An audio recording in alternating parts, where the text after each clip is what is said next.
A'udzubillahi minasyaitonir rajim. Bismillahirrahmanirrahim. Assalamualaikum warahmatullahi wabarakatuh. Alhamdulillahi rabbil alamin. Alhamdulillah al-azizil mannan, al-karimil ihsan, ar-rahimur rahman, khalaqal insana 'allamahul bayan. Salawatu rabbi wa salamuhu alaihi wa ala alihi wa sahbihi wa man tabi'ahum bi ihsanin ila yaumiddin. Amma ba'd. Rabbi shrah lana sudurana wa yassir lana umurana wahlul 'uqdatam min lisanina yafqahu qawlana.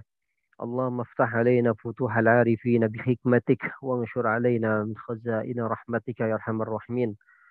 اللهم علمنا ما ينفعنا وانفعنا بما علمتنا وزدنا علما وعملا متقبلا يا كريم. اللهم لا سهل إلا ما جعلته سهلا وأنت تجعل الحزن إذا شئت سهلا سهلا. سبحانك لا علم لنا إلا ما علمتنا إنك أنت العليم الحكيم. اللهم إنا نبرأ إليك من حولنا وقوتنا إلى حولك وقوتك يا ذا القوة المتين. اللهم يا معلم آدم علمنا، ويا مفهم سليمان فهمنا، ويا موتي لقمان الحكمة آتنا الحكمة وفصل الخطاب. الحمد لله رب العالمين. Bapak Ibu sekalian yang dirahmati oleh Allah Subhanahu wa taala, sebelum kita mulai, mari kita sama-sama kirim Al-Fatihah kepada sahibul kitab, Syekh Taqiyuddin Al-Hisni Ad-Dimashqi Asy-Syafi'i, dan juga Syekh Abi Syuja, yang mana jasa kebaikan mereka, ilmu mereka itu begitu bermanfaat sampai hari kiamat. Dan insya Allah kita mendapatkan keberkahan dari mereka semuanya, yang mana Allah Subhanahu wa taala sebagaimana menyayangi mereka, memberikan manfaat kepada mereka, menjadikan hidupnya bermanfaat untuk umat Nabi Muhammad. Semoga kita begitu juga sama diberikan oleh Allah Subhanahu wa taala apa yang Allah berikan kepada mereka. Ala hadhihi niyya wa likulli niyatin salihah ila ruhi Syekh Taqiyuddin Al-Hisni Ad-Dimashqi Asy-Syafi'i Abi Syuja rahimahumullah taala. Al-Fatihah. Minasyaitonir rajim. Bismillahirrahmanirrahim. Alhamdulillahirabbil alamin arrahmanir rahim maliki yaumiddin. إياك نعبد وإياك نستعين اهدنا الصراط المستقيم صراط الذين أنعمت عليهم غير المغضوب عليهم ولا الضالين آمين. Segala puji bagi Allah yang telah memberikan kepada kita nikmat, nikmat-nikmat yang tidak pernah terhitung, nikmat yang begitu besar, nikmat yang tidak pernah terputus, ya, sehingga kita bisa merasakan nikmatnya hari-hari Allah, nikmat-nikmat Allah. Kan saya sudah bilang ya, uh, ketika Nabi Muhammad disuruh menceritakan hari-harinya Allah. Fadzakirhum bi ayyamillah. Ingatkan kepada umatmu tentang hari-harinya Allah. Ayyamillah itu artinya nikmat-nikmat Allah, ya.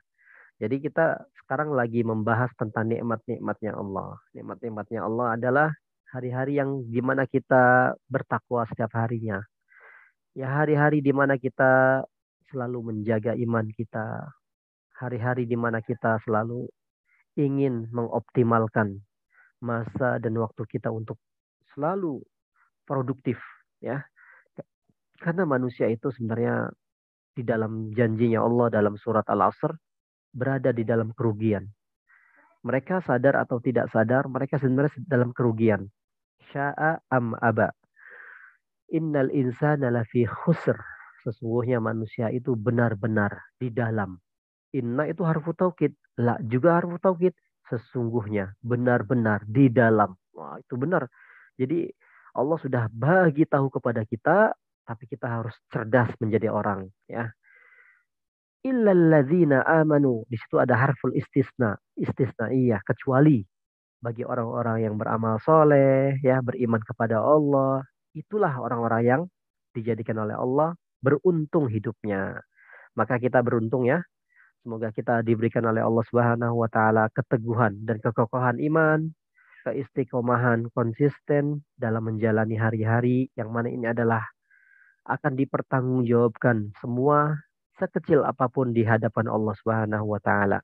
Fashhad, ya Allah, saksikan di masa ini kami mengkaji ilmumu, menyebut-nyebut namamu, menyebut-nyebut nama Rasulmu, menyebut-nyebut nama para sahabat Rasulmu, menyebut-nyebut nama para ulama salafus soleh, orang-orang yang terdahulu.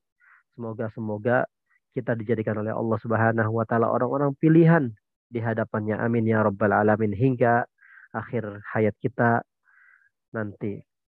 Alhamdulillah segala puji bagi Allah yang telah memberikan kepada kita sehat walafiat, iman, Islam dan ihsan sehingga kita insya Allah dalam kajian pagi ini meneruskan kitab fikih, fikih munakahat, fikih tentang masih perihal rumah tangga, perihal dalam usrah muslimah, keluarga dinaungi dalam Islam. Bagaimana hak-haknya seorang istri yang menyusui.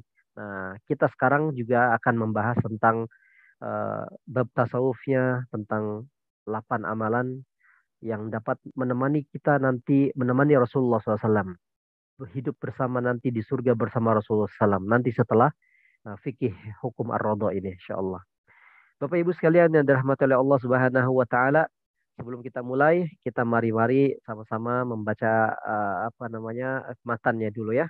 Ala hadihin ya insyaallah qala al-muallifu rahimahullahu taala wa adama an-naf'a bih wa bi barakati ulumihi fid dharain amin qal faslun bab atau fasal wa idza arda'atil mar'atu wa idza arda'atil mar'atu bila baniha waladan sarar radi'u waladaha bisyartaini.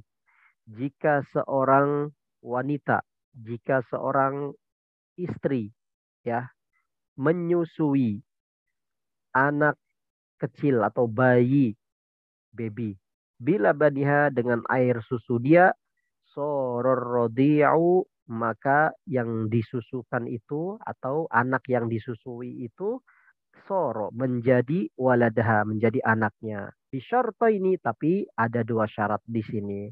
Apa syarat dua itu? Ahaduhuma, yang pertama adalah ayyakuna lahu dunal haulaini. Si bayi itu harus menyusui kurang daripada 2 tahun. Haul ini adalah sanatain, 2 tahun ya. Yang kedua syaratnya adalah anturdi'ahu khamsa rodo'atin mutafarriqatin. Syarat yang kedua, si ibu atau si istri atau si wanita, siapapun, dia menyusui sebanyak 5 kali susuan. 5 kali susuan berpisah-pisah waktunya. Ya, bukan 5 kali sedotan, 5 kali hisapan, bukan. Nah, Bapak Ibu sekalian yang dirahmati Allah, kita lanjutkan ya kitab fikih ini membahas tentang fikih yang berkaitan tentang ar-radha, hukum persusuan. Nah, kita sudah membayang berarti yang dituju adalah persusuan. Kalau seorang andai saudara kita disusui oleh ibu kita atau orang lain disusui oleh ibu kita, bagaimana nih? Ada hukumnya nih. Nah, makanya kita ambil dari kitab ini sebuah kaidah dari Abu Syuja, wa idza arda'atil mar'atu bila baniha waladan. Bapak Ibu sekalian dirahmati Allah, aktivitas atau activity menyusui di dalam Islam itu memiliki konsekuensi, memiliki sebuah menjadi hukum ya. Seorang ibu, seorang wanita, seorang perempuan ketika menyusui, maka yang disusui itu mempunyai hukum, mempunyai terkena konsekuensi hukum. Di antara konsekuensi yang terpentingnya adalah ada hubungan kekerabatan. Nah, satu, ada hubungan kemahroman. Dua, akibat apa? Akibat persusuan. Ya. Yang ketiga, apa itu? Maka ada istilah namanya ibu susu. Ya enggak? Ibu susu. Kita sudah mendengar lah ya. Atau saudara susu. Nah, itu sudah mendengar juga kita. Ini namanya mahram karena persusuan. Sampai sini paham ya. Mahram itu bisa dikarenakan pernikahan, Bapak Ibu, jamaah sekalian. Bisa juga karena persusuan. Bisa juga karena nasab, hubungan darah. Ya. Jadi ada 3 kelompok yang bisa menjadi mahram. Bedakan ya, mahram dengan muhrim. Harus beda ini. Mahram itu adalah wanita atau saudara yang dilarang untuk dinikahi. Itu mahram. Kalau muhrim apa Ustadz? Muhrim itu orang yang sedang berihram. Lagi umroh, lagi haji, itu namanya muhrim. Kalau mahram, saudara kita. Atau yang dilarang untuk kita nikahi. Itu artinya mahram. Nah, sekarang kita mahram nih. Siapapun ya Bapak Ibu ya, yang terdeteksi sebagai mahram dari salah satu tiga ini, persusuan, persaudaraan, atau dari darah, maka dia menjadi haram untuk kita menikahinya. Nah, itu yang disebut mahram. Ya, beda dengan muhrim. Muhrim orang yang sedang menjalankan ibadah ihram, umroh atau ihram haji. Kalau mahram haram untuk kita menikahinya, harus dibedakan. Nah, contoh mahram karena darah siapa? Ibu kita, nenek kita. Seorang lelaki haram untuk menikahi ibunya sendiri. Namanya mahram. Neneknya kita menikahi haram. Saudarinya kita nikahi haram. Itu namanya saudara karena darah. Nah, karena dia mahram sebab darah. Ya, itu namanya mahram. Namanya mahram muabbadin. Mahram yang nggak boleh selamanya untuk dinikahi. Ada pula mahram karena pernikahan. Seperti apa contohnya? Seperti laki-laki menikahi seorang wanita. Istrinya dia nikahi. Maka ibunya istri atau mertuanya, ibu mertuanya menjadi haram baginya. Sehingga haram untuk dinikahi. Itu namanya mahram sebab pernikahan. Ya. Kemudian ada pula mahram karena persusuan. Nah ini kita yang sedang sekarang bahas. Yakni ketika seorang wanita atau seorang ibu menyusui seorang bayi, maka bayi tersebut statusnya menjadi anak susu. Sehingga status seperti anak kandung sendiri dari sisi keharaman untuk dinikahi. Nah, itu ya, itu namanya mahram karena persusuan.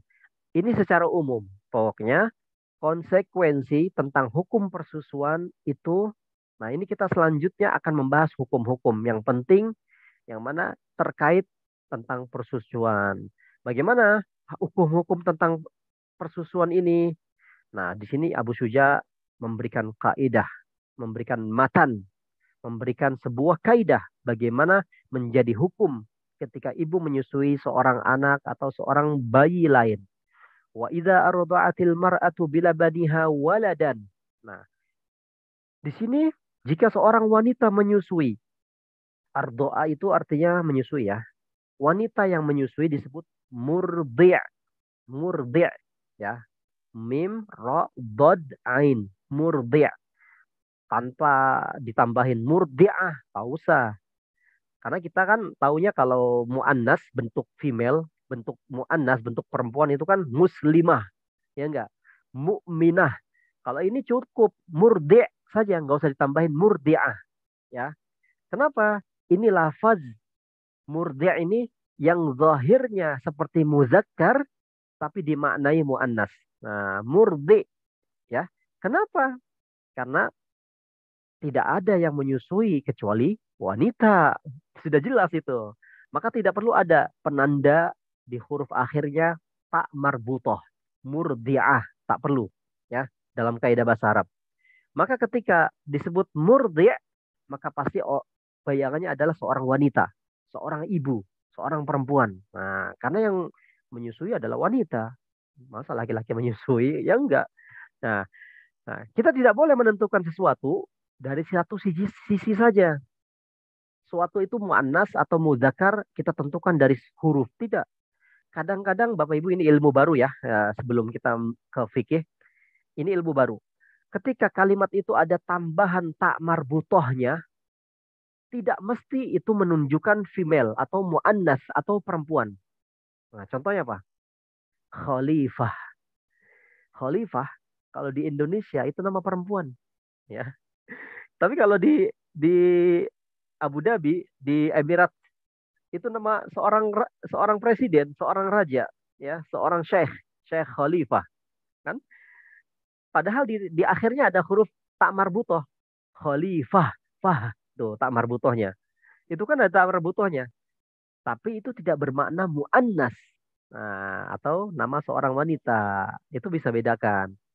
Khalifah di sini, tak marbutohnya itu bermakna mubalaghah. Seperti kalimat allamah syekh al-buti. Orang yang sangat berilmu. Nah, itu ya. Di situ tak marbutohnya tidak bermakna perempuan. Jadi bukan seperti muslimah, mukminah, qanitah, siapa lagi? Ya, Maisarah, Khadijah. Nah, nggak mesti tak marbuto itu selalu bermakna wanita, tapi ada beberapa kosakata Arab atau isim nama seseorang, dia namanya bentuknya muannas tapi sebenarnya dia laki-laki. Kayak gini nih, kayak tambahan baru. Saya punya teman di Indonesia namanya Iman. Dia lelaki, adik kelas saya di pesantren. Tapi ketika di di Arab, saya belajar di Arab, saya temui nama Iman itu nama perempuan, ya, nama perempuan. Ada lagi Huda. Huda di Indonesia nama Huda itu laki-laki, tapi di Arab nama Huda perempuan, ya kan? Jadi begitulah bahasa Arab. Ya, makanya saya pernah mengkritik orang, seorang Bilal, seorang yang ketika sholat tarawih ada muazzin kan, dia ketika perpindahan Al Khalifatul Ula Abu Bakar Siddiq radhiyallahu an, nah, ya kan, Al Khalifatus Saniyah Umar ibn Khattab radhiyallahu an, sampai Khalifatul Rabi'ah Ali bin Abi Thalib, ya kan, salah itu. Saya kritik dia, salah. Khalifah nggak boleh ula. Khalifah di sini adalah laki-laki, yaitu Abu Bakar. Maka disebut Khalifatul Awal. Nah, yang kedua, Khalifatus Saniyah. Saniyah itu salah. Karena khalifah yang kedua adalah Umar bin Khattab laki-laki. Yang benar adalah Khalifatu As-Sani. Nah, begitu. Jadi bahasa Arab itu harus dipelajari. Ya, Insya Allah. Semoga Bapak Ibu paham. Sambil ngaji, sambil belajar bahasa Arab ya. Nah, kita lanjutkan. Wa idza arda'atil mar'atu, jika seorang wanita itu menyusui anak kecil atau baby, bila baniha dengan air susunya. Nah, di sini menyusui dengan susunya. Ada kalimat bila baniha. Itu berarti apa? Air susunya sendiri. Ya, bila baniha, air susunya sendiri. Mohon maaf, payudaranya, ya. Nah, itu. Jadi nggak bisa dikatakan menyusui dari susu formula, susu UHT, susu apa itu, Pediasure atau yang lain ya.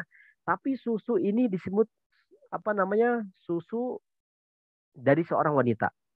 Jika seorang wanita menyusui seorang bayi dengan susunya bila baniha, soro arrodi'u waladaha, maka si anak kecil atau si baby atau si bayi itu soro menjadi anaknya, waladaha, ya.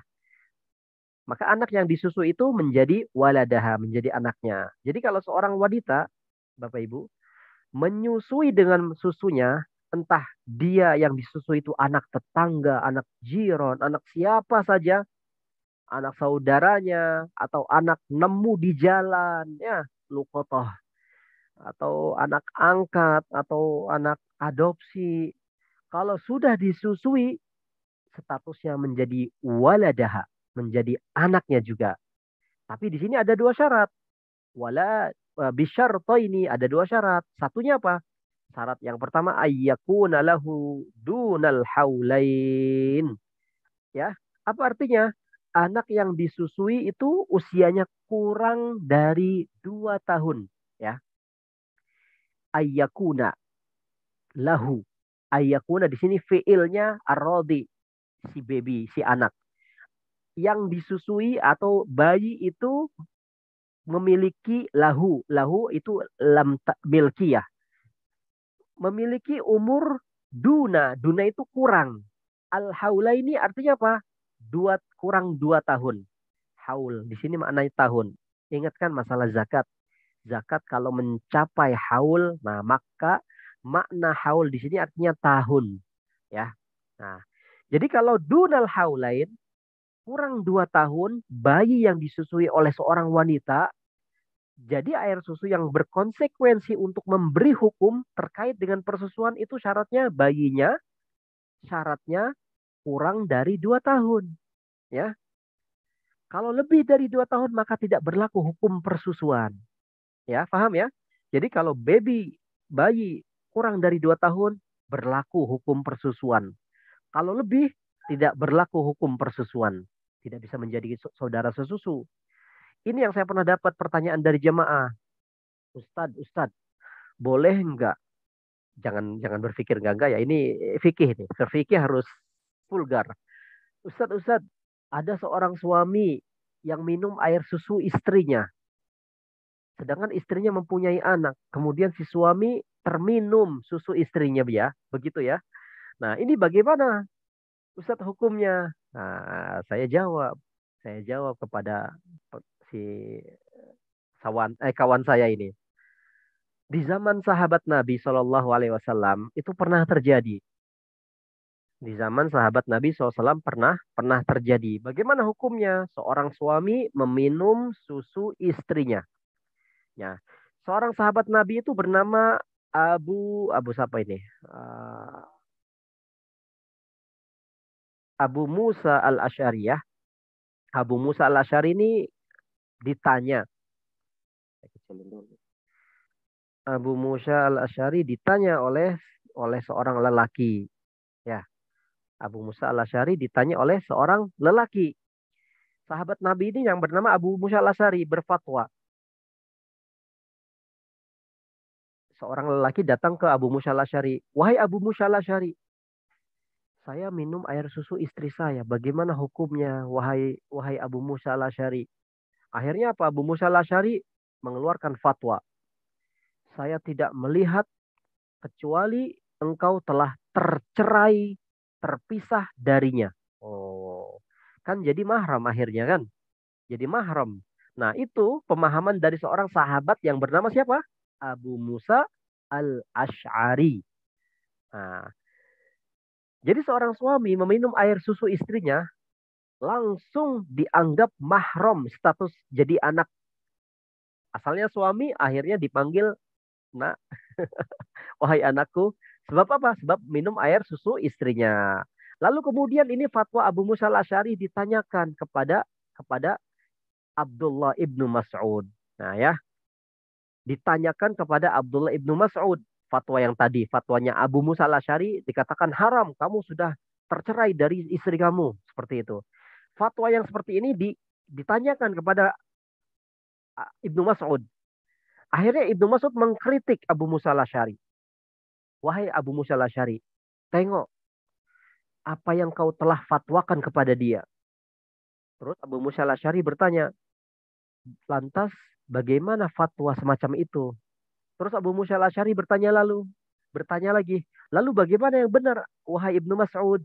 Lalu Ibnu Mas'ud menjawab, tidak ada hukum persusuan kecuali anak di bawah 2 tahun. Nah, kata Ibnu Mas'ud, la rodo'ah illa makana fil haulain. Tidak ada hukum persusuan kecuali anak itu di bawah 2 tahun. Kamu minum air susu istri kamu nggak ada hukum ya, karena kamu udah lebih daripada 2 tahun seperti itu ya. Jadi nggak ada masalah. Nah ya, itu dikoreksi. Fatwanya Abu Musa al-Asy'ari dikoreksi oleh Ibnu Mas'ud. Nah, nggak sembarang, itu sahabat. Ya, jadi kalau yang nyusu kurang dari 2 tahun, maka menjadi mahram. Tapi kalau lebih dari 2 tahun, tidak menjadi mahram. Karena bayi kurang 2 tahun itu kan masih masa pertumbuhan, Bapak Ibu. Jadi masih berpengaruh untuk anak itu. Tapi kalau sudah dewasa, itu menambah energi saja. Jadi tidak terpengaruh seperti bayi di masa pertumbuhannya ya. Nah, Bapak Ibu senyum-senyum nih. Ini kisah ini nyata ini dalam hadis ada. Jadi berdasarkan riwayat ini, maka bayi yang disusui menjadi mahram. Jika menyusui dan belum disapi, yakni kurang 2 tahun. Ya, itu syaratnya yang pertama. Dalilnya apa? Dalilnya di dalam hadis yang diriwayatkan oleh Al-Bukhari dari Sayyidah Aisyah radhiyallahu anha. Nabi Shallallahu Alaihi Wasallam bersabda. Nabi Shallallahu Alaihi Wasallam bersabda. Ini hadisnya Imam Bukhari nih. Langsung Imam Bukhari yang paling sahih. An Aisyah radhiyallahu anha anna an-nabiy sallallahu alaihi wasallam dakhala 'alaiha wa 'indaha rajulun faka'annahu taghayyara wajhuhu ka'annahu kariha dhalika faqalat innahu akhi faqala unzurna man ikhwanukunna fa innamar radha'atu minal maja'ah. Insyaallah. Suatu saat, suatu ketika, suatu masa, Rasulullah Shallallahu Alaihi Wasallam menemui Sayyidah Aisyah, istrinya, di rumahnya. Kemudian Nabi Muhammad tengok Sayyidah Aisyah sedang bersama seorang lelaki. Maka Rasulullah SAW ka'annahu kariha dzalik. Nabi Muhammad wajahnya taghayyar, berubah wajah Nabi Muhammad. Sepertinya Nabi Muhammad tidak senang tengok Sayyidah Aisyah sedang berduaan sama seorang lelaki. Ya, ya. Jadi Nabi Muhammad berubah wajahnya, seperti nggak suka, kariha. Kemudian Rasulullah SAW itu menampakkan wajahnya nggak suka. Maka Aisyah berkata, Aisyah tahu. Kemudian Aisyah berkata kepada Rasulullah, innahu akhi. Ya Rasulullah, dia itu saudaraku. Maksudnya saudaraku sepersusuan. Nah ya, maka Nabi SAW mengoreksi, perhatikan ya. Nabi Muhammad SAW mengoreksi. Faqala unzurna man ikhwanukunna fa innamar radha'atu minal maja'ah. Perhatikan wahai perempuan wanita-wanita semua. Siapa-siapa yang menjadi saudara-saudara kalian, wahai para wanita. Maksudnya begitu ya. Jadi mengingatkan. Karena persusuan itu dihitung hanya minal maja'ah. Disebabkan karena lapar. Nanti ada maksudnya nih. Minal maja'ah maksudnya apa? Ini ditafsirkan oleh para fuqaha. Ini persusuan maksudnya. Ya. Persusuan itu berkonsekuensi menjadi hukum. Jika yang menyusui itu adalah bayi kurang dari 2 tahun. Karena mereka itu minum susu karena apa? Maja'ah. Karena lapar. Ya. Karena bayi itu bisa bertahan hidup dengan air susu. Ya enggak? Nah, maka ini ditafsirkan air susu berkonsekuensi menjadi hukum-hukum rodho'ah. Jika bayi itu disusui kurang dari 2 tahun. Nah, sampai sini paham ya. Jadi termasuk hadis Sunan At-Tirmizi juga. Sunan Tirmizi mengatakan, Sunan Tirmizi ini dalam hadisnya, dalam sunannya. Beliau mengatakan, an Ummi Salamah, qalat, qala Rasulullah sallallahu alaihi wasallam, la yuharrimu minar radha'ah illa ma fataqal am'a fi sadyi wa kana qablal fitam. Insyaallah ini sudah sangat jelas sekali. Ini menguatkan. Ummu Salamah beliau mengatakan bahwa Rasulullah Shallallahu Alaihi Wasallam bersabda, la yuharrim. Ini sangat jelas sekali maknanya. Tidak ada penyusuan yang berkonsekuensi mengharamkan atau menjadi mahram. Kecuali jika air susu itu fataqal am'a, membelah usus. Nah, apa maksudnya membelah usus, Ustaz? Membelah usus itu kenyang dalam payudara wanita itu. Terjadi sebelum masa penyapihan. Jadi air susu itu disebut Nabi SAW berkonsekuensi hukum mahram. Jika satu fataqal am'a. Jika ya, susuannya itu membelah usus, mendapatkan mengenyangkan si bayi itu dari payudara. Artinya apa? Langsung dari payudara wanita. Wa kana qablal fitam, dan terjadi sebelum disapih, sebelum 2 tahun. Nah, ya bayi di bawah 2 tahun itu artinya apa? Yang punya konsekuensi menjadi hukum. Seperti itu ya. Fisadi artinya apa? Langsung si bayi itu menyusui ke payudara si wanita. Maksudnya seperti itu ya, di masa persusuan. Kemudian dijelaskan lagi, wa kana qablal fitam. Nah, sebelum masa penyapihan, disapih. Kita tahu ya, bayi disapih itu berapa usianya? 2 tahun. Dikuatkan dalam surat Al-Luqman. Wa wassaynal insanu biwalidayhi hamalathu ummuhu wahnan ala wahnin wa fisaluhu fi amain, dan menyapinya dalam 2 tahun. Bayi disapih usia 2 tahun. Ya, itu Quran sudah menegaskan. Bayi itu disapih 2 tahun. Maksudnya 2 tahun apa? 2 tahun Hijriah. Ya, jadi hitungannya bukan hitungan miladiah, bukan Januari, Februari, bukan. Tapi hitungannya adalah tahun Hijriah. Selama 24 bulan Hijriah. Nah, jadi ngitungnya dari bulan Hijriah. Ingat ya. Ini juga dikuatkan dalam surat Al-Baqarah. Namanya penyapihan itu bayi disapih, diberhentikan di umur 2 tahun. Wal walidatu yurdi'na auladahunna haulaini kamilaini liman arada ayyutimma ar-radha'ah. Para ibu hendaklah menyusukan anak-anaknya selama 2 tahun penuh. Ya, itu maknanya sudah dijelaskan dalam Al-Quran surat Al-Luqman dan surat Al-Baqarah, sangat jelas sekali. Ya, 2 tahun sempurna. Maka bagi siapa yang ingin menyempurnakan penyusuan, itu sangat jelas. Dan inilah yang menyebabkan dikatakan mengapa persusuan itu berlaku di usia kurang dari 2 tahun. Maka anak itu sudah benar-benar menjadi hukum persusuan. Karena dalam masa penyapihannya 2 tahun. Makanya penyapihan itu ada batasan maksimal. Status seseorang persusuan itu memberikan konsekuensi namanya hukum. Ya, tuh. Sudah paham ya? Ini dalilnya kuat. Syarat yang pertama. Syarat yang kedua. Asani an turdi'ahu khamsa rada'atin mutafarriqat.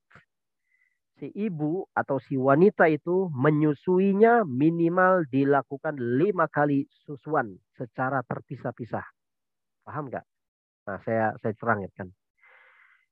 Maksud 5 kali persusuan itu secara terpisah-pisah, kalau menyusuinya nggak sampai 5, maka konsekuensi hukum persusuan tidak terjadi. Bahkan dia hanya menyusui cuma 1 kali saja, nggak terjadi hukum persusuan. Atau dia hanya menyusui seorang baby atau seorang bayi hanya 3 kali persusuan saja, nggak sampai menjadi hukum. Atau dia si wanita itu menyusui 4,5. 4-nya dia susui, setengahnya belum kenyang dilepas. Artinya 4,5 kan? Itu pun tidak dijadikan hukum, belum berlaku hukum persusuan. Maksudnya 5 kali susuan itu apa? Bukan 5 kali hisapan, bukan. Ya, tapi setiap 1 kali sesi persusuan itu dihitung. Tadi jam segini dia 1 kali sesi menyusui, itu dihitung 1 sesi. Ya, gimana ngitungnya? Ketika disusui, kemudian bayi itu kenyang, kemudian lepas sendiri dari payudara ibunya, itu dihitung 1. Kalau lepas dipaksa, lepas. Enggak dihitung. Paham ya? Jadi bayi dihitung 1 kali atau 2 kali, 3 kali, 4 kali, 5 kali. 5 kali. Ini 5 kalinya ini persusuan, bayi menyusu, kenyang, lepas sendiri dari bibirnya. Ya, bukan dilepas oleh si ibu itu, nggak boleh.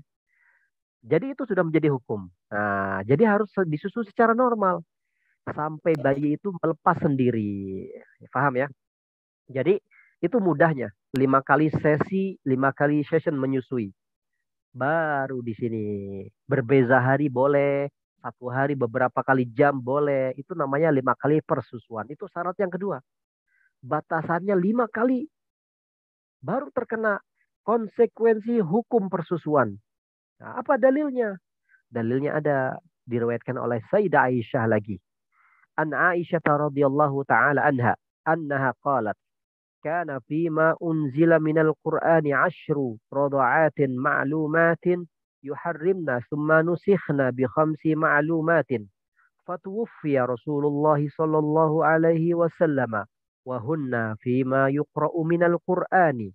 Nah, ini adalah dalil yang menguatkan. Dulu termasuk yang diturunkan dalam Al-Quran adalah seorang wanita itu menyusui seorang bayi itu 10 kali persusuan yang bisa memberikan konsekuensi kemahroman, menjadi mahrom.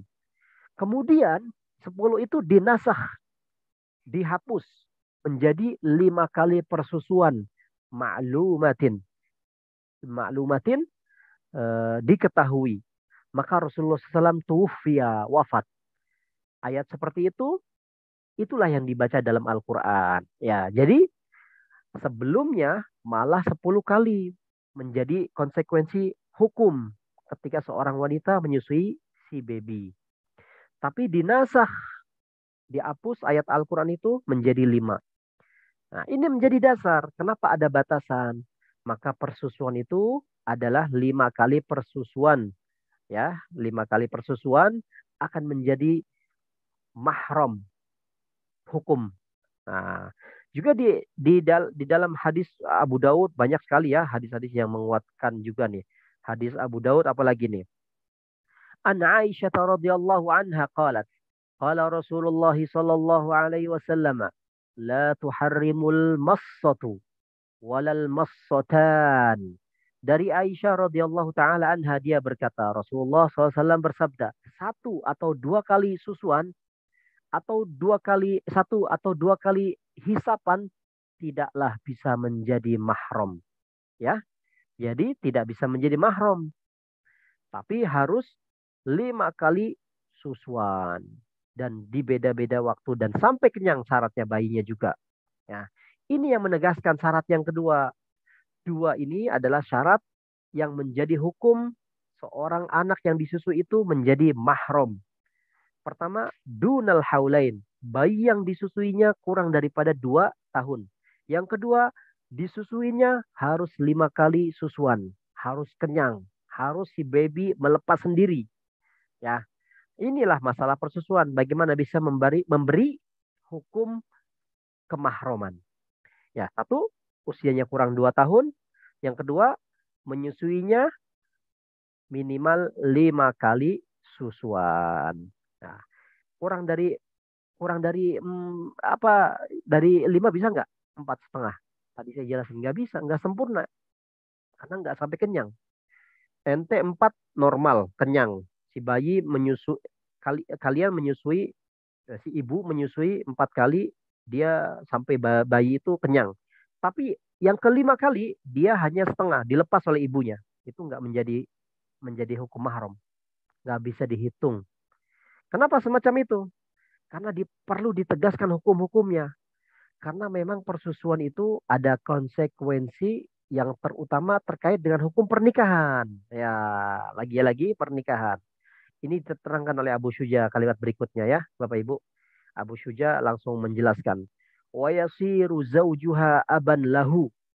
Kalau si ibu itu menyusui baby, maka suami ibu itu menjadi ayah susu. Nah, paham nggak? Jadi si ibu menyusui anak tetangga, anak jiran. Otomatis si ibu ini punya suami. Suaminya ibu adalah ayah susu, menjadi aban lahu. Nah, itu ya. Suami dari wanita yang menyusui itu adalah menjadi ayah bagi bayi tersebut. Jadi kalau misalnya seorang wanita itu menyusui pada seorang ibu tetangganya, masih kurang dari 2 tahun, sudah 5 kali persusuan, maka status ibu itu menyusui dianggap menjadi ibu persusuan. Ya, ibu susu tuh. Nah, ternyata bukan hanya ibu susu saja, ada konsekuensi yang menjadikan suami ibu yang menyusui itu menjadi ayah susu.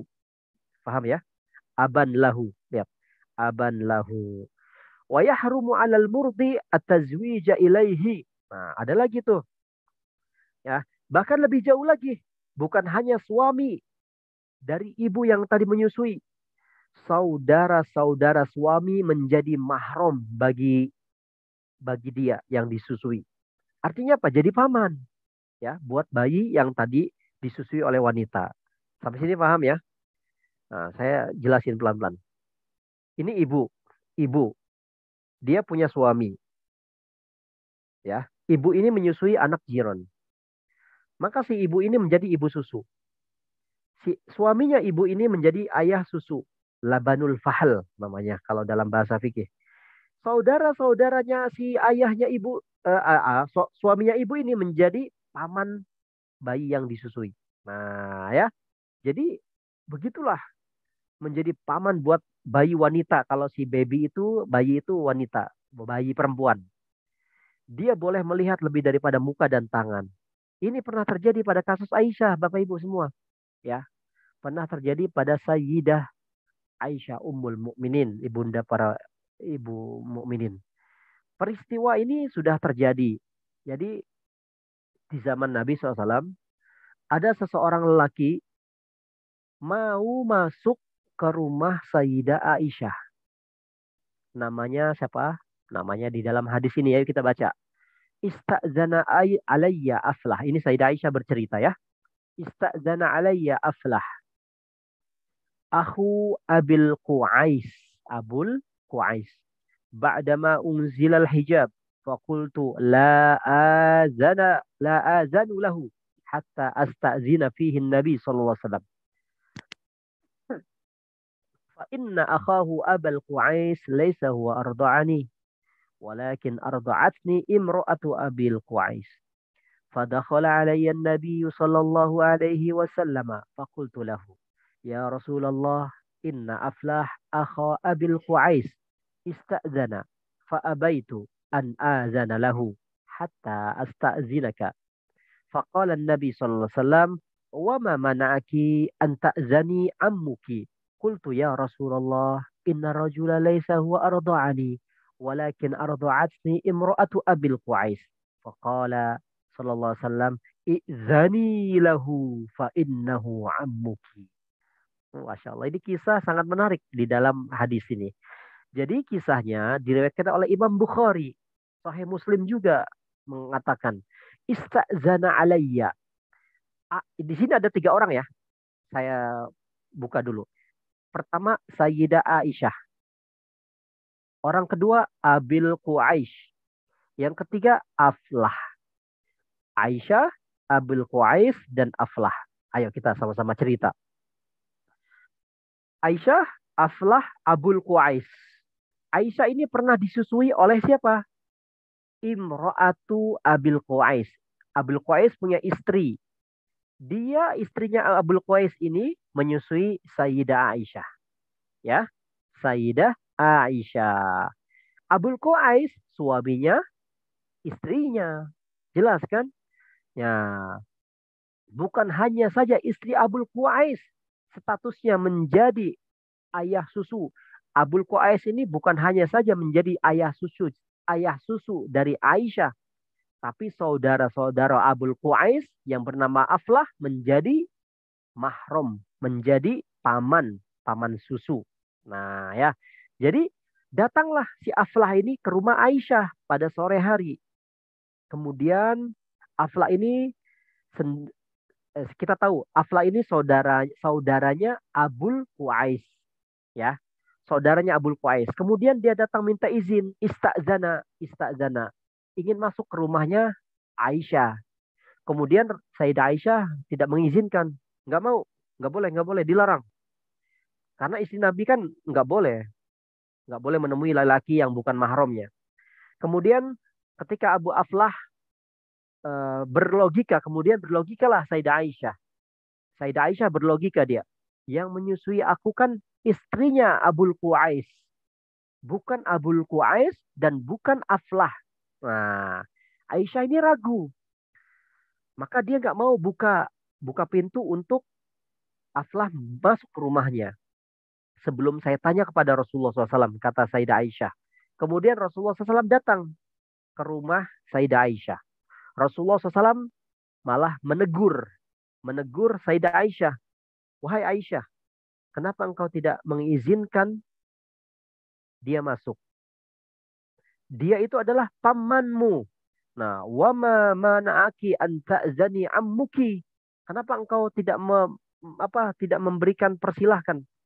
Kenapa kau melarang pamanmu masuk ke dalam rumahmu?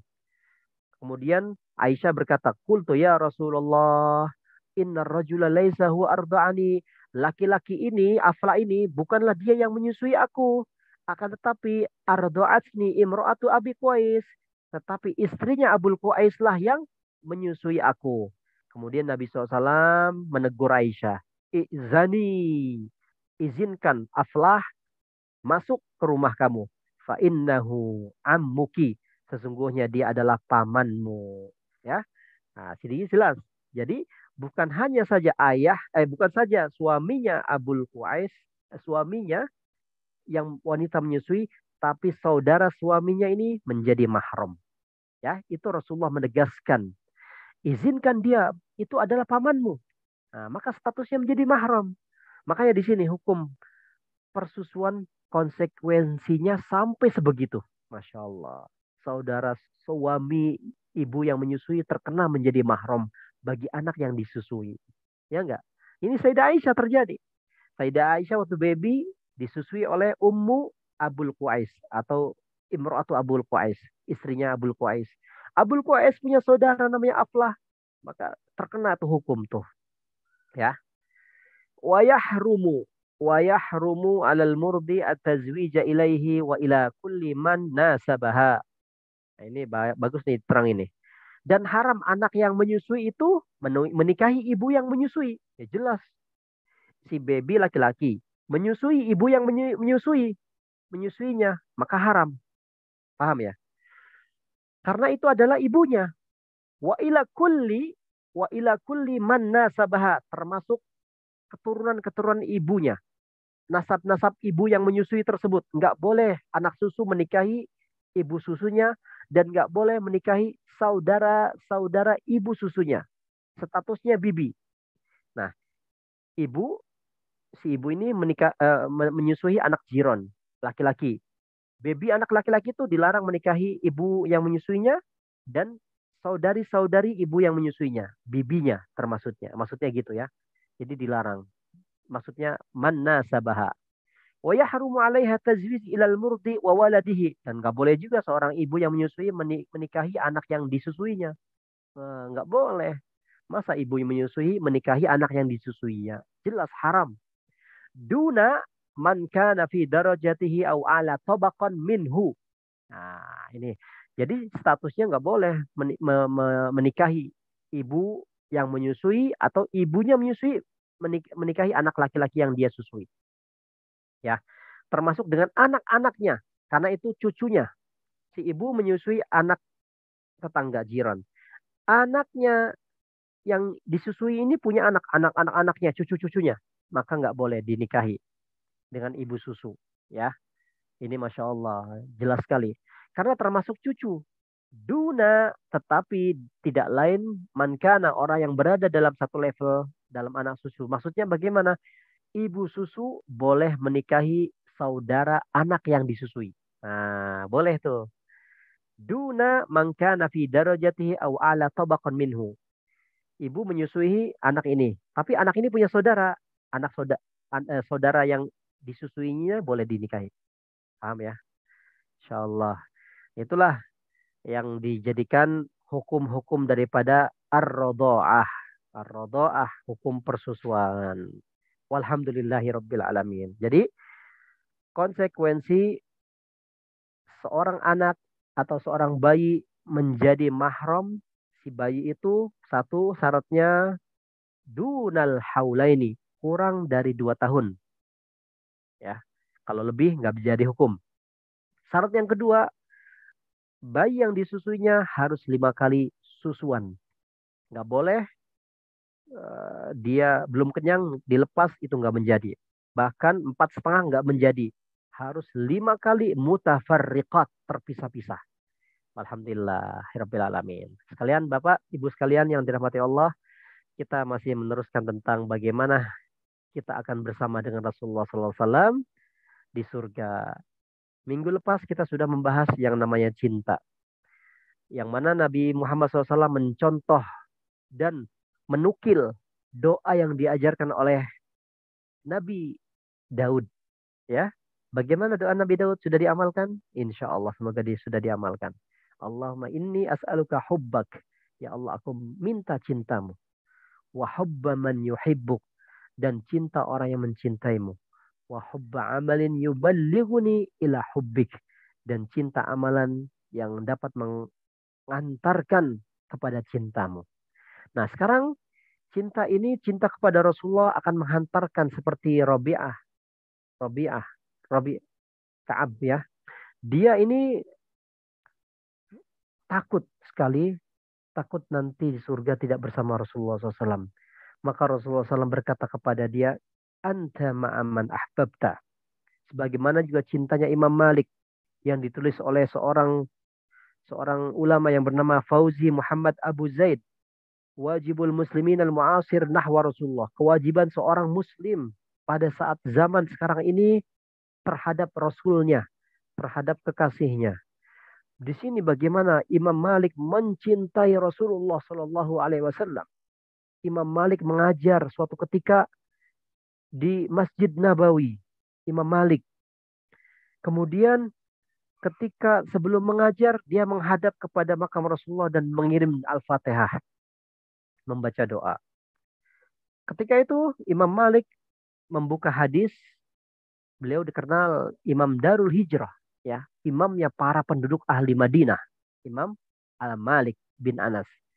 Imam Malik suatu ketika dia membuka kitabnya yang bernama Muwatta, karangan beliau namanya Muwatta, kitab yang terhebat setelah Al-Quran, sebelum ada Bukhari, ya, sebelum ada Sahih Bukhari. Imam Muwatta ini kitab yang kedua yang terhebat, yang tersahih setelah Al-Quran. Imam Malik buka kitab Muwatta. Di dalam kajiannya, mengajar para muridnya, para jamaahnya, Imam Malik tersengat kalajengking, skorpion. 12 sengatan. Imam Malik tiba-tiba dia menahan rasa sakit itu. Sampai-sampai santrinya itu kaget. Wahai Imam, kenapa engkau tidak menolong dirimu? Kenapa engkau tidak berhenti dalam pengajianmu, dalam mengajarmu? Kenapa engkau masih lanjutkan pelajaran kitab Muwatta'mu? Badanmu segitu panas dan wajahmu berubah menjadi memar, menjadi hitam sebab sengatan kalajengking, skorpion. Apa jawab Imam Malik? Aku malu memutus hadis Rasulullah Shallallahu Alaihi Wasallam. Masya Allah. Hanya karena sengatan seekor kalajengking. Kenapa bisa takzim Imam Malik? Karena ada cinta kepada Nabi Muhammad SAW. Kalau tak ada cinta, Imam Malik tidak seperti itu. Kenapa dia bisa bersabar? Dia bersabar dari gigitan sangat menyakitkan, tapi dia tetap melanjutkan karena dia menjaga adab kepada Nabi Muhammad SAW. Imam Malik, beliau adalah Imam Darul Hijrah, yang mana beliau berkata di dalam kitab Muwatta'nya, ma bittu lailatan illa wa ra'aitun nabi sallallahu alaihi wasallam kulla lailah. Aku tidaklah berlalu satu malam kecuali aku mimpi jumpa dengan Rasulullah sallallahu alaihi wasallam setiap malam. Masya Allah.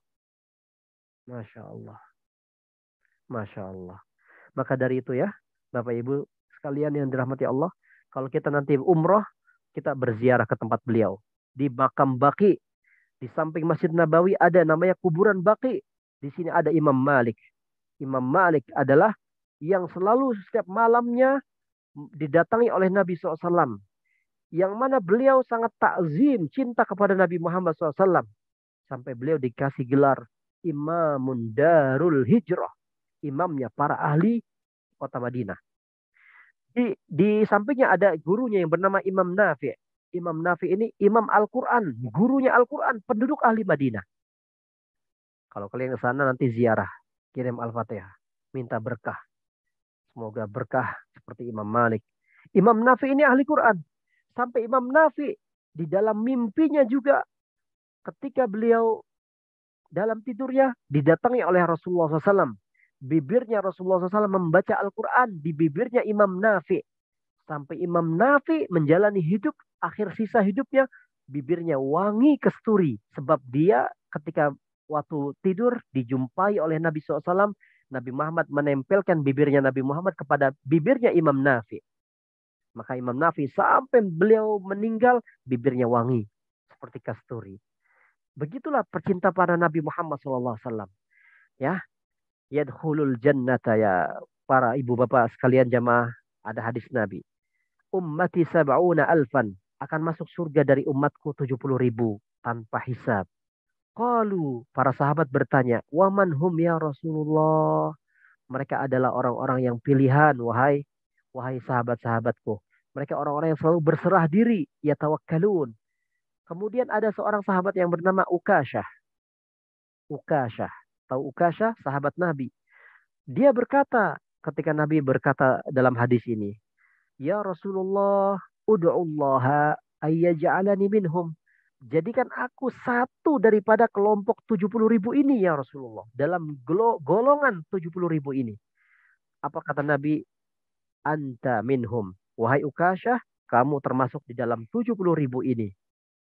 Kemudian ada seorang laki-laki lagi berdiri di majelis ya Rasulullah. Ya Rasulullah, ud'ullah ayyaj'alani minhum.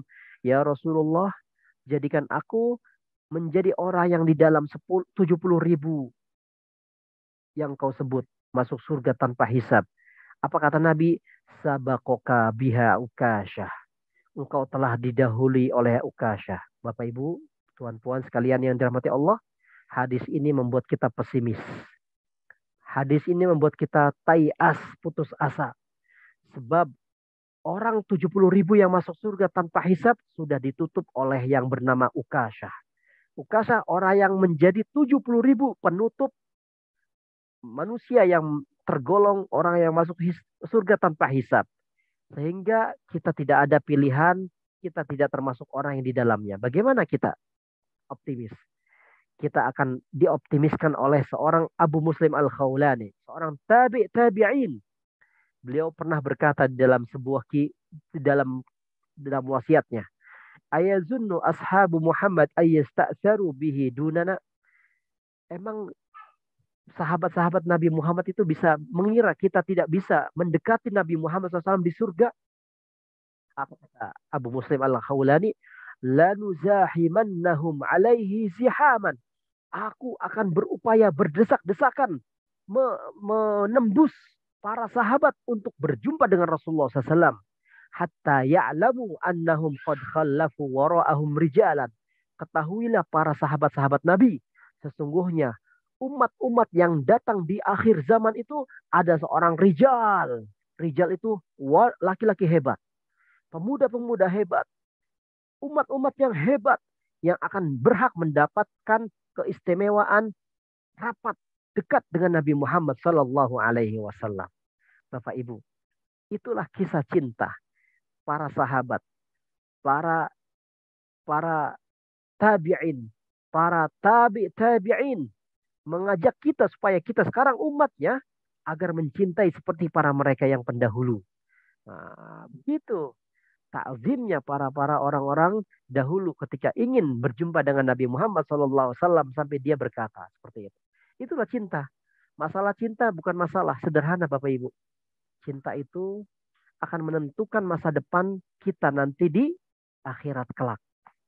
Allahumma sholli wa sallim wa barik alaih. Pertanyaannya nggak usah dijawab. Pertanyaannya untuk Bapak Ibu, tuan-puan sendiri sebelum tidur merenung, muhasabah. Seberapa besarkah cinta kita kepada Nabi Muhammad sallallahu alaihi wasallam? Berapakah kita membersamainya kelak nanti di surga? Itu pertanyaan yang wajib kita selalu jawab pada diri sendiri.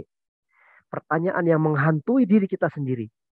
Jangan-jangan kita hanya cinta melebihi cinta kepada Rasulullah, hanya cinta yang lain melebihi cinta kepada Rasulullah. Ada seorang sahabat yang namanya Sauban. Sauban ini, Bapak Ibu sekalian, hatinya gelisah, hatinya nggak pernah tenang, hatinya bad mood, nggak pernah tenang dia, nggak pernah happy. Kecuali kalau dia jumpa tengok wajah Nabi Muhammad SAW. Dia galau seharian. Buru-buru dia ingin lihat wajah Nabi Muhammad. Ingin sekali segera. Kayak kita ya. Kayak kita nih. Kalau kita gersang. Kita pengen tengok ulama. Saya gitu. Saya dulu di Damaskus kalau hati saya keras. Hati saya apa namanya galau, sedih. Saya harus dekat-dekat dengan majelis ilmu. Harus dekat-dekat dengan ada pengajian. Tengok wajah syekh. Itu bisa menenangkan hati ya. Nah, kata Sayyidina Abbas, Ibnu Abbas itu berkata, lil hasanah, diya'un lil wajh.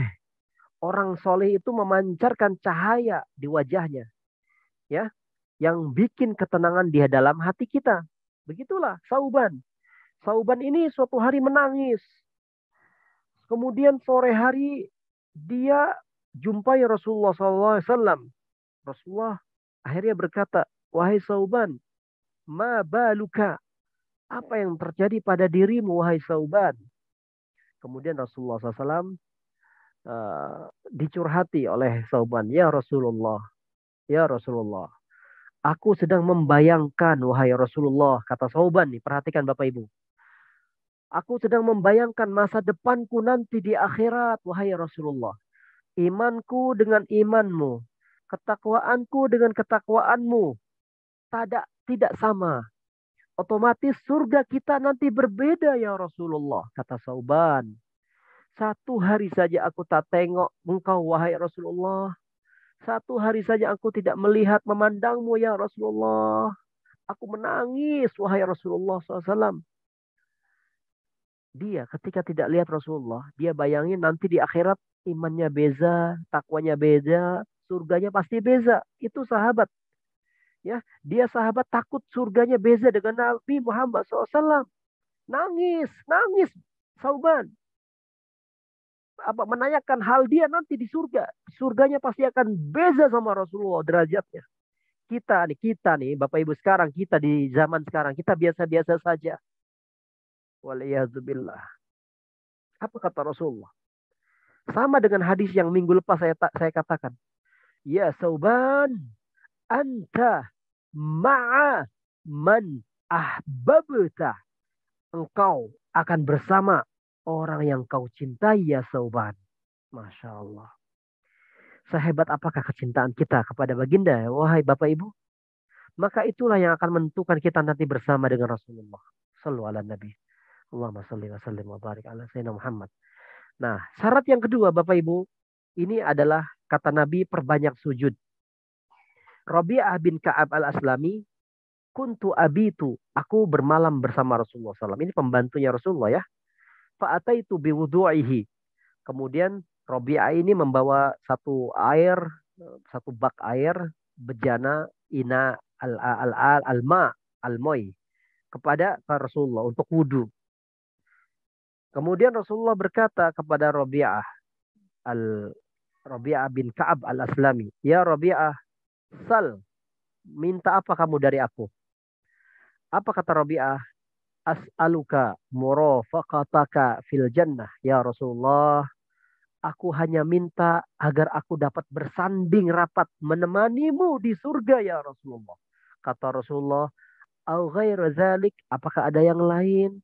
Kata dia, huwa dzak, itu saja ya Rasulullah. Aku memohon kepadamu agar aku dapat bersama denganmu rapat menemani di surga. Murafaqataka fil jannah. Apa kata Nabi SAW?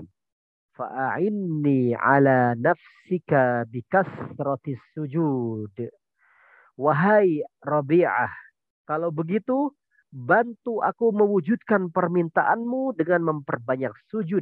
Artinya apa? Banyakin sholat sunnah. Sebab banyak sholat sunnah, kita akan dekat dengan Rasulullah, Bapak Ibu. Sebab kita memperbanyak sholat sunnah, kita akan ada kesempatan bersama Rasulullah SAW nanti di surga. Makanya kita coba, sekarang kita rubah cara logika kita. Dulu, ada ulama membuat syair yang sering kita baca dalam qasidah, dalam maulid. Laulaka ya zinatal wujudi. Seandainya tanpa kamu ya Rasulullah, wujud kami tidak ada gunanya. Ya, karena kita hidup seperti hewan.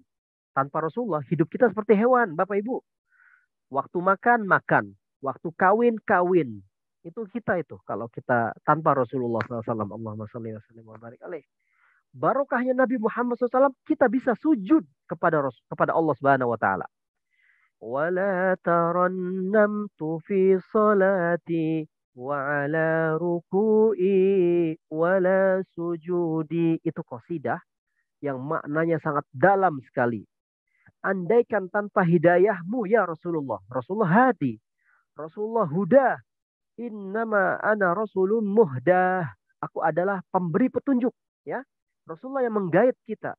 Membimbing kita. Ketika tanpa ada hidayah Rasulullah, kita tidaklah menikmati ruku kita. Kita tidaklah bisa bersujud kepada Allah Subhanahu wa taala. Jadi dulu ulama zaman dulu menggambarkan sujud itu, ruku itu adalah redaksi tarannum. Tarannum artinya apa? Bernyanyi. Saya nggak tulis ya qasidahnya. Ya. Tarannum itu artinya bernyanyi. Bernyanyi itu artinya asyik. Asyik itu menikmati, lezat. Orang sujud, orang ruku itu menikmati banget. Bagaikan seorang yang mendengarkan musik, nyanyi, ya kan? Sangat menikmati itu maknanya tarannum. Sekarang tidak. Orang terbiasa sujud itu nggak pernah mengeluh, Bapak Ibu. Ya, orang yang suka sujud itu nggak pernah hidupnya mengeluh. Karena dia sudah capek dengan sujudnya. Ternyata rizki masih sulit. Walaupun sujud dia, rizki masih sulit. Artinya apa? Dia tidak pernah mengeluh. Kalau ada orang yang dia sujud tapi dia masih mengeluh, artinya sujudnya belum benar. Ya, lihat tinggal para sahabat itu kalau sudah sujud dia nikmat, lebih nikmat daripada dunia dan seisinya. Padahal Nabi pernah berkata kan, kelak nanti di akhirat sujudmu akan mengalahkan semua kenikmatan dunia dan seisinya. Coba bayangin kita setiap hari berapa kali sujud, Bapak Ibu, hitung. Saya ingin mengajak Bapak Ibu, Tuan-Puan berpikir. Nabi SAW bagaimana mengajarkan kepada kita tentang nikmatnya sujud. Umur kita nih, umur Nabi Muhammad, umur umat Nabi Muhammad 70, 60, 80, sekitar segitu. Kita mati hanya yang kita kenang nanti dalam kubur kita, dalam barzakh kita, dalam akhirat kita nanti adalah sujud kita. Karena Allah Subhanahu wa taala berfirman, wasjuda waqtarib. Itu perintah. Kita di dunia disuruh sujud. Kita di dunia bukan disuruh untuk kaya, untuk mencari kekayaan, bukan. Untuk mencari jabatan, bukan. Tapi kita disuruh di dunia ini untuk sujud. Wasjuda waqtarib. Meskipun kita tidak punya apa-apa, meskipun kita tidak punya uang, meskipun kita tidak punya jabatan, itu perintah Allah untuk bersujud, ya. Yang kaya biar kaya, yang miskin biar miskin.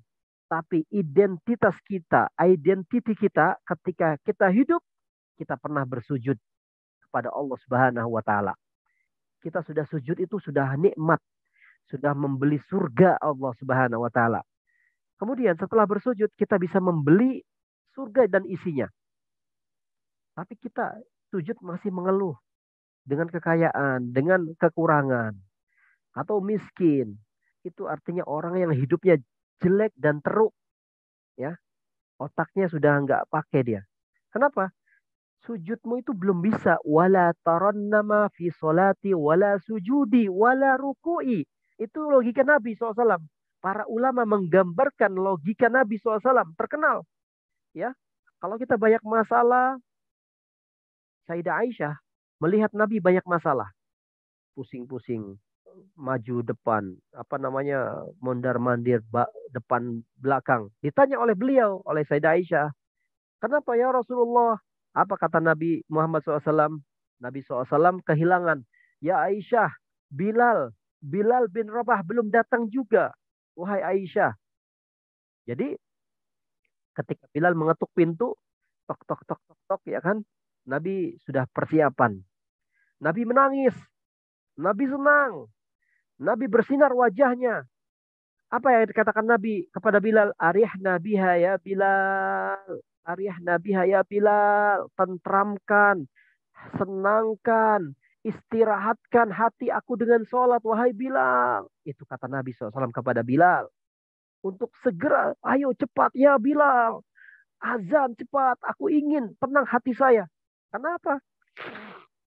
Nabi SAW menjadikan sholat itu qurratu aini fis sholah. Ketenangan jiwaku ada di sholat. Kalau kita sebagai umatnya bagaimana? Apa yang membuat kita tenang? Banyak uang, mobil mewah, rumah besar, beda dengan Nabi kita. Lagi kerja, azan salat, nanti dulu. Itu kita. Sebentar, masih ada waktu, masih ada masa. Macam gini orang seperti kita minta syafaat Nabi Muhammad SAW. Enggak malu. Ya Allah. Astagfirullah. Nabi SAW berkata kepada Bilal.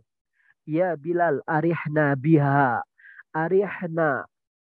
Bahagiakan aku dengan sholat, wahai Bilal. Itu kata Nabi. Ya Bapak Ibu. Nabi SAW. Sampai ada cicitnya yang bernama Sayyid Ali Zainal Abidin. Beliau bisa sholat mutlak itu 1.000 rakaat. Cicitnya Nabi itu. Ditanya oleh muridnya, kenapa sebanyak itu wahai Ali Zainal Abidin? Ketika beliau begini, beliau berkata apa? Saya ingin bahagia sekali ketika ditakdirkan sujud oleh Allah Subhanahu wa taala, aku tambah lagi. Saya bersyukur ya Allah. Kemudian dia takbir lagi, dia sholat 2 rakaat. Di saat orang lain menikmati kebatilan, Engkau wahai Allah mentakdirkan aku bersujud kepadamu.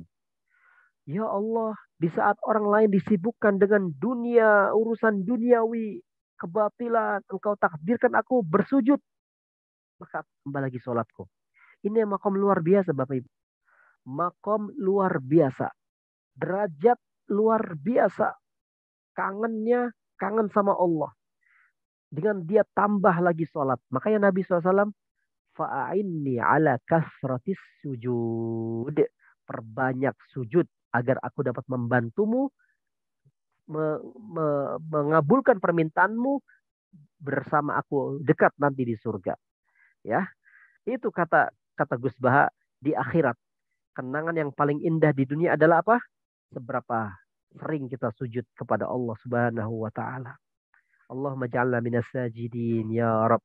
Jadikan kami semua yang hadir ini ahli sujud di dalam keningan, ahli sujud di dalam gelapnya malam, ahli sujud di saat orang-orang lain anna suniyam, manusia pada terlelap dengan tidurnya. Di saat ahli sujud ya Allah jadikan kami di saat orang-orang lain pada nikmati dugem, dunia gemerlapnya, night clubnya, diskotiknya. Ya, kita minta sama Allah. Allah maj'alna minas sajidin. Itu identitas kita wahai Bapak Ibu semua. Ini identitas kita. Bagaimana kita akan dikumpulkan dengan Rasulullah SAW. Karena apa? Nabi SAW itu dikumpulkan akan melihat ada tanda sujud enggak di wajah mereka. Bukan maksudnya kening hitam. Bukan kayak orang-orang Wahabi. Dia bilang, simahum fi wujuhihim min asari sujud. Ininya batuknya apa? Keningnya hitam. Bukan itu, bukan tanda sujud itu. Ya, tanda sujud itu di dunia dan di akhirat. Di akhirat bercahaya. Semua mengatakan min asari sujud. Nah, dalam surat Al-Hadis, yauma taral mu'minina nuruhum yas'a baina aidihim. Bercahaya dia nanti di padang mahsyar. Di dunianya dia pernah bersujud, ya. Bapak Ibu sekalian dirahmati Allah, itulah apa yang dikatakan oleh Nabi Muhammad kepada Rabi'ah. Bapak Ibu, ada kawan-kawan yang bertanya kepada kami, Ustaz, kenapa sih Nabi itu repot? Nabi itu apa ya? Sibuk dengan kita, suruh kita sujud, suruh kita minta doa, suruh memohon kepada Allah. Nabi mengatur hidup kita. Suruh ini, suruh itu, larang ini, larang itu. Orang itu kan mau mentasarufkan, mau menghambur-hamburkan, memfoya-foyakan uang itu terserah. Tapi kenapa Nabi Muhammad mengatur hidup kita? Orang mau menggunakan waktunya dalam sehari diatur oleh Rasulullah. Nabi Muhammad kok repot dengan kita ya? Kenapa? Karena satu Nabi Muhammad yang beliau inginkan dari kita. kita tidak ingin tersesat. Itu Nabi Muhammad yang kita inginkan, Bapak Ibu. Maka Nabi Muhammad mengatur hidup kita. Orang-orang yang hidupnya hancur, nggak karuan, nggak ada arah, bimbang, nggak ada tujuan. Orang-orang yang berpikir bahwa kesenangan dunia itu adalah abadi, itu orang tersesat namanya. Itu kata Nabi Muhammad, Bapak Ibu. Bukan kata mursalin. Ya. Kenapa baginda Nabi tidak ingin kita tersesat? Karena beliau sangat sayang kepada kita semua. Allahumma sholli wa sallim wa barik ala sayyidina Muhammad. Nabi itu sayangnya luar biasa. Melebihi rasa cintanya kepada istrinya, kepada ahli keluarganya, kepada anak sendirinya, kepada para sahabatnya. Serius Bapak Ibu. Nabi serius banget cintanya kepada kita. Begitu sayangnya sama kita, beliau kalahkan segala-galanya. Bahkan beliau ingin berjumpa dengan kita. Makanya saya bilang, rasa sayang baginda Nabi Muhammad SAW itu melebihi rasa sayang ayah ibu kepada bayi yang digendong setiap hari. Kenapa saya ambil analogi ibu dan bayi? Karena ibu itu sangat sayang sama bayi kan? Tapi Nabi mengalahkan seorang ibu sayangnya kepada anak. Masya Allah. Nabi sayangnya kepada umatnya seperti itu. Melebihi si ibu menyayangi anaknya. Bapak Ibu, saya akan buktikan. Bapak Ibu kenapa betapa sayangnya Rasulullah kepada kita. Ada 3 bukti. Ada 3 bukti ya. Nabi itu bukan hanya sayang kepada umat, tapi seluruh umat manusia. Masya Allah. Pada tahun ke-10 Hijriah, setelah turun wahyu, berarti beliau masih di Mekah ya. Belum hijrah. Setelah itu beliau diangkat menjadi nabi. Nah, beliau diangkat menjadi nabi umur 40 tahun, ya kan? Berarti beliau pada usia ke-50 tahun beliau menuju kota Taif. Jaraknya kurang daripada 96 kilometer. Panasnya luar biasa. Tahu kan bagaimana Nabi ketika berada di kota Taif apa yang dirasakan? Dilempar, dihina, sampai berdarah. Rasulullah SAW ingat dulu masa pedihnya. Nabi SAW sampai malaikat Jibril datang, malaikat penjaga gunung Daka datang, malaikat penjaga bumi datang. Wahai Muhammad, sesungguhnya Allah melihat apa yang kau alami sekarang. Dan Allah memerintahkan kepada malaikat penjaga bukit ini untuk menghancurkan, diangkat ini gunung menimpa umatmu. Apa jawaban Nabi? Nabi justru mendoakan, bal arju ayyukhrijahullahu min aslabihim may ya'budullaha wahdah wala yusyriku bihi syai'a. Jangan bunuh mereka wahai para malaikat. Jangan bunuh mereka wahai para malaikat. Jangan hancurkan, binasakan mereka. Saya harap berdoa kepada Allah semoga besok turunan mereka, keturunan mereka ada orang-orang yang menyembah Allah. Coba bayangkan baiknya Nabi Muhammad kan? Dihina, dinistakan. Tapi Nabi Muhammad berdoa kepada Allah Subhanahu wa taala. Nah, Bapak Ibu sekalian yang dirahmati Allah, hadisnya sahih enggak? Hadisnya sahih. Rawahunya Bukhari ini. Kitab yang paling valid. Kemudian yang kedua adalah kerinduan kepada Rasulullah SAW kepada umatnya. Tak pernah kita temukan Nabi yang rindu kepada umatnya. Ketika di pemakaman Baqi, tahu Baqi kan? Ada di sekitar Masjid Nabawi itu. Nabi pernah berkata, aku ingin melihat saudaraku. Aku ingin melihat saudaraku.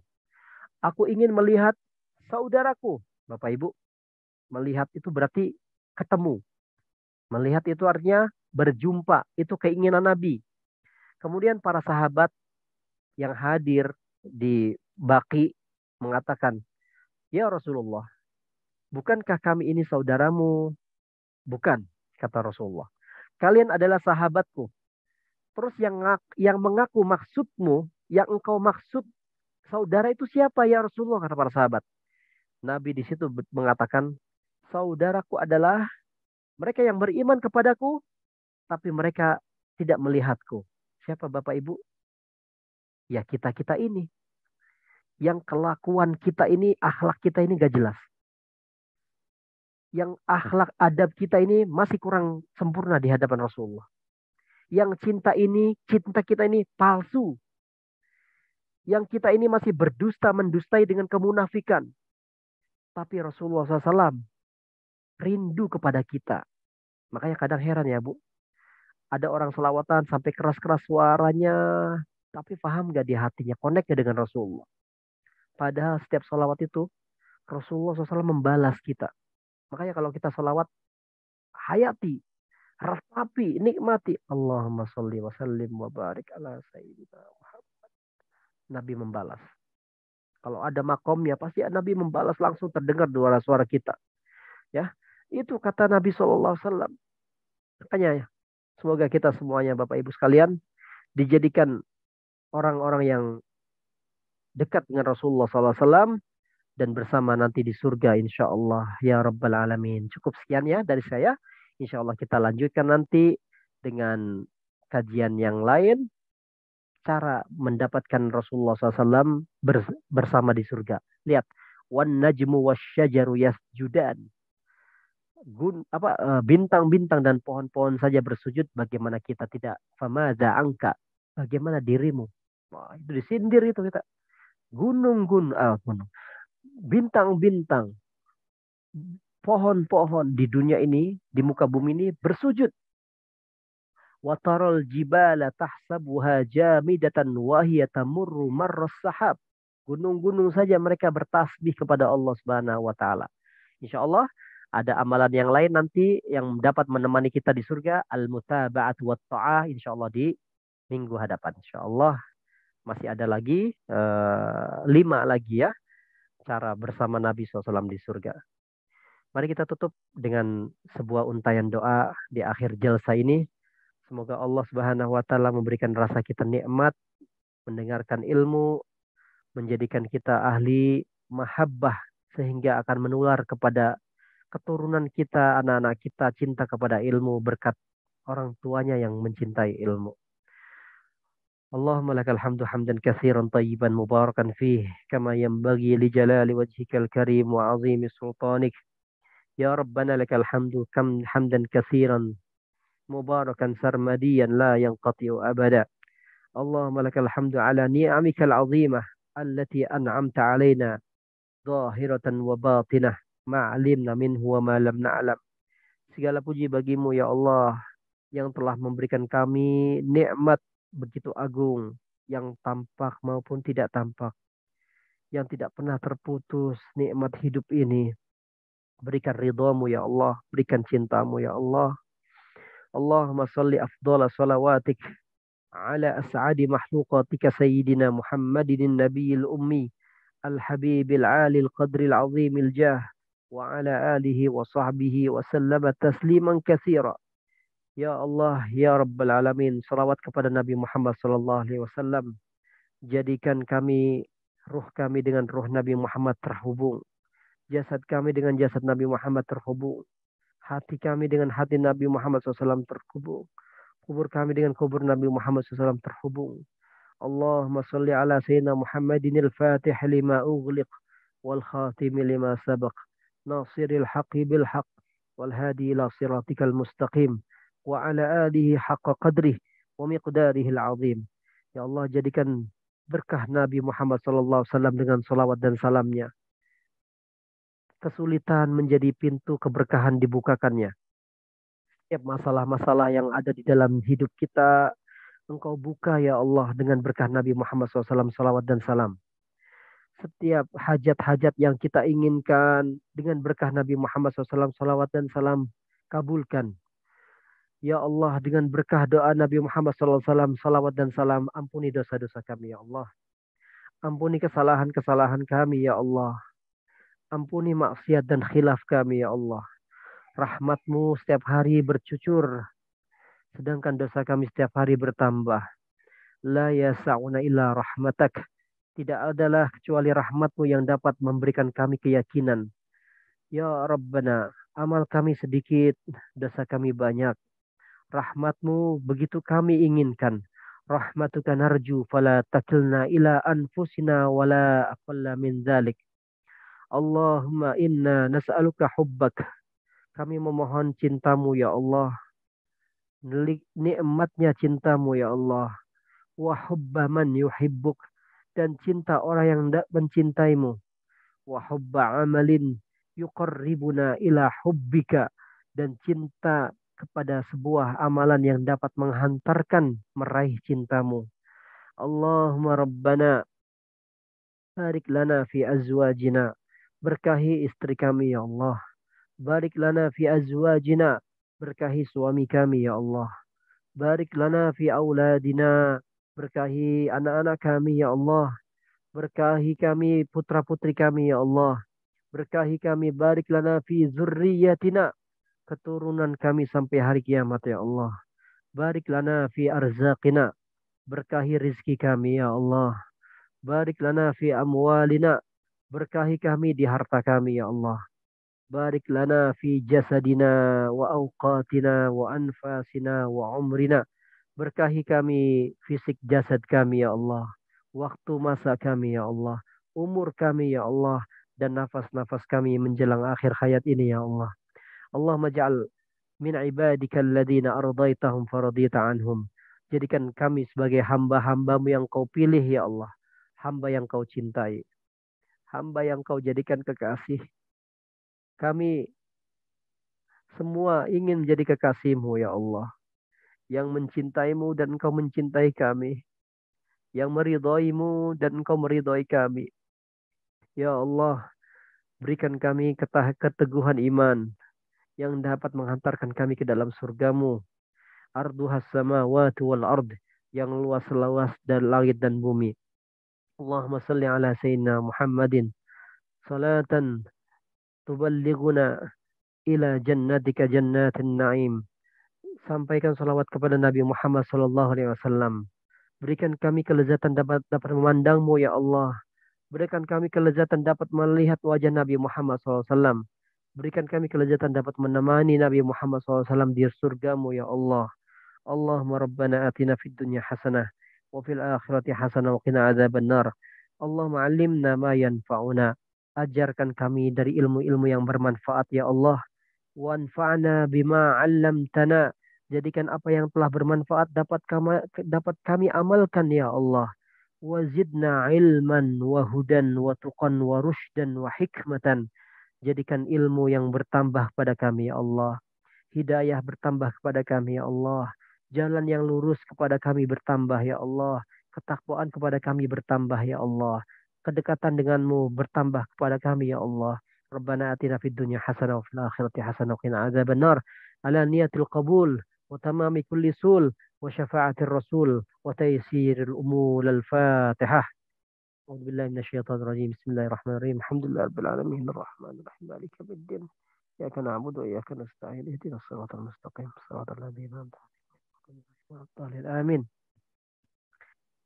بسم الله الرحمن الرحيم ربنا انفعنا بما علمتنا ربي علمنا الذي ينفعنا ربي فقهنا وفقه أهلنا وقربات لنا في ديننا مع أهل القطر أنثى وذكر ربي وفقنا ووفقهم لما ترتضي قولا وفعلا كرما وارزق الكل حلالا دائما وأخل أتقياء علما نحظى بالخير ونكفى كل شر ربنا أصلح لنا كل الشؤون وأقر بالرضا منك العيون واقضي عنا ربنا كل الديون قبل أن يأتينا رسل المنون واغفر واستر أنت أكرم من ستر وصلاة الله تغشى المصطفى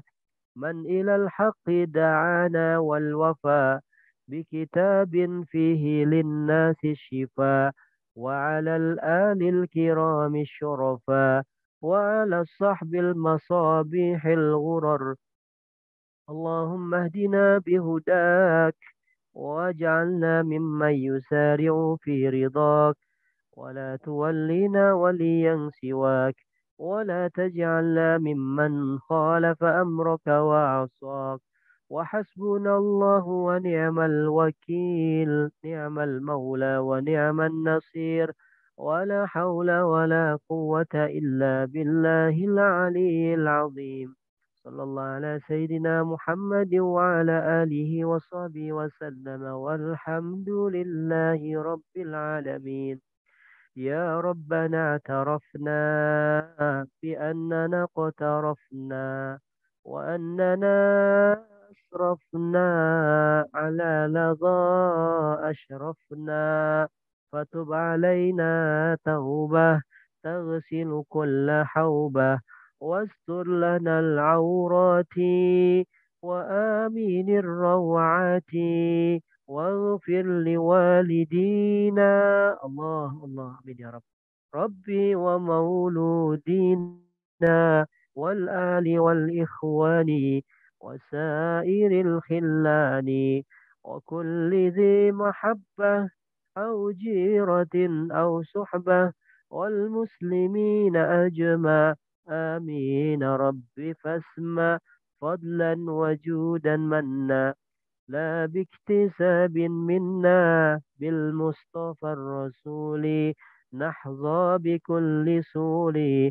صلى وسلم ربي عليه عد الحب، وآله وصحبه عداد طش سحبه، والحمد للإله في البدء والتناهي. يا نبي سلام عليك، يا رسول سلام عليك، يا حبيب سلام عليك، صلوات الله عليك. اللهم صل وسلم wa barik alaih. Jumpa lagi Bapak Ibu, insya Allah di hadapan minggu hadapan. Insya Allah, semoga kita masih diberikan oleh Allah umur in ahyanallah. Saya titipkan ke Bapak Ibu semuanya dan keluarga semuanya dalam lindungan Allah dan berkah. Ala hadhihi niyah wa likulli niyatin salihah. La ilaha illallah Muhammadun Rasulullah.